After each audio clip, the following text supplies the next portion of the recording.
فرمایا کہ مولا سے پوچھا گیا مولا ہم اتنی دعا کرتے ہیں اہدنا الصراط المستقیم، اے خدا ہمیں سیدھے راستے پر ہدایت فرما۔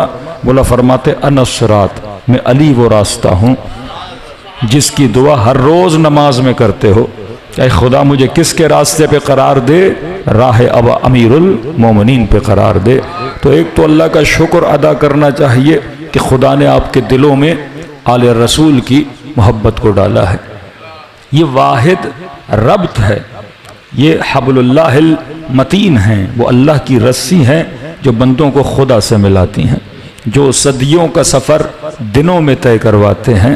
اور یہ دلائل قرآنی ہیں کہ انا انزلناہ فی لیلۃ القدر، لیلۃ القدر خیر من الف شہر، کہ ایک رات ہزارہا مہینوں سے افضل ہے کہ کیلکولیٹ کریں تو تقریباً 82 ایئرز بنتے ہیں۔ ایک رات میں انسان 82 سال کا سفر طے کرتا ہے۔ پھر معصوم سے پوچھا مولا اس رات میں خصوصیت کیا ہے؟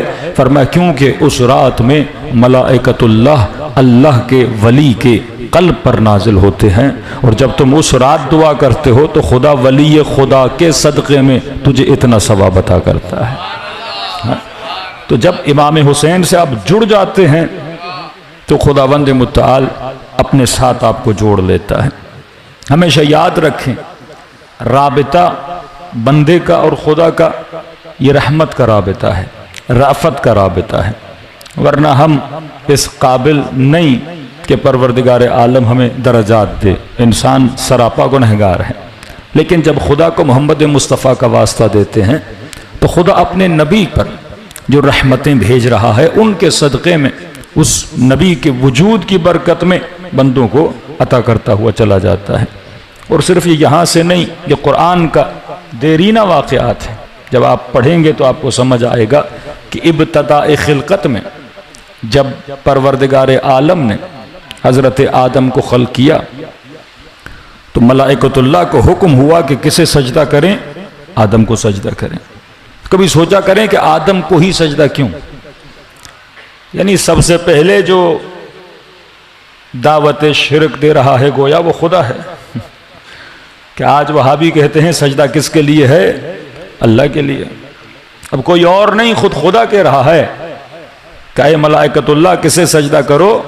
آدم کو سجدہ کرو۔ ملائکوں نے سجدہ کیا۔ شیطان نے کہا کہ پروردگارا ایسی میں تیری عبادت کروں گا کہ آج سے پہلے کسی نے تیری ایسی عبادت نہیں کی ہوگی، لیکن مجھے سجدے سے معاف کر۔ موحد تھا، اللہ کا توحید پسند تھا، اور ضد پہ اڑ گیا کہ نہیں سجدہ تو صرف کس کے لیے ہے؟ تیرے لیے ہے۔ آدم خدا نہیں غیر اللہ ہے، میں آدم کو سجدہ کیوں کروں؟ اب آپ سوچیں کہ خدا نے شیطان کو شیطان بنایا کیوں؟ خدا کو تو سجدہ کر رہا تھا، اور یہ بھی کہا کہ مجھے مہلت دے الی یوم یبعثون، قیامت کو بھی مان رہا تھا، اور یہ بھی کہہ رہا تھا تجھے سجدہ کروں گا، مطلب وجود وحدانیت خدا کا بھی اقراری تھا۔ کس چیز کا آدم انکار کر رہا، شیطان انکار کر رہا تھا؟ حضرت آدم کا انکار کر رہا تھا۔ لیکن یہ 5 منٹ سوچئے جب وہ خدا کو یہ بھی کہہ رہا ہے کہ میں ایسی عبادت کروں گا کہ مجھ سے پہلے کسی نے ایسی عبادت نہیں کی،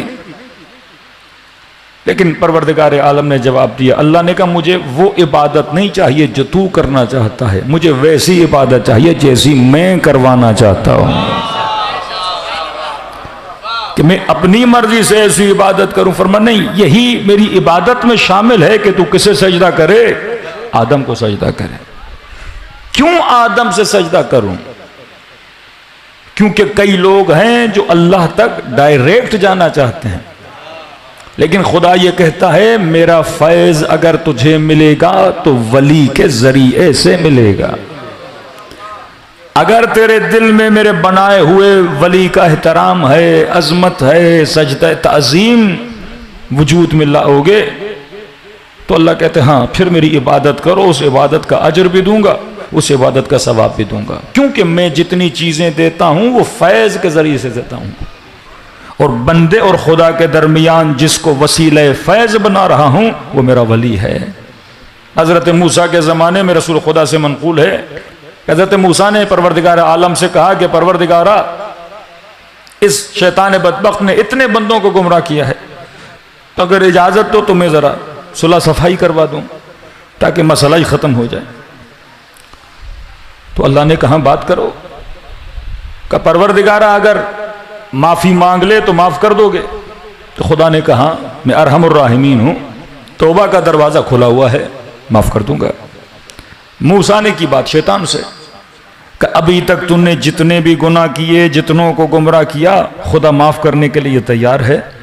تو شیطان نے کہا ٹھیک ہے، میں معافی مانگنے کے لیے تیار ہوں، یہ مسئلہ آج ہی ختم کر دیتے ہیں۔ کہ پروردگارہ وہ معافی کے لیے راضی ہے، آپ معاف کرنے پر راضی ہو، اب بتائیں کس طرح معافی مانگے؟ اللہ نے کہ اگر توبہ کرنا چاہتا ہے تو جائے آدم کی قبر پہ سجدہ کر لے۔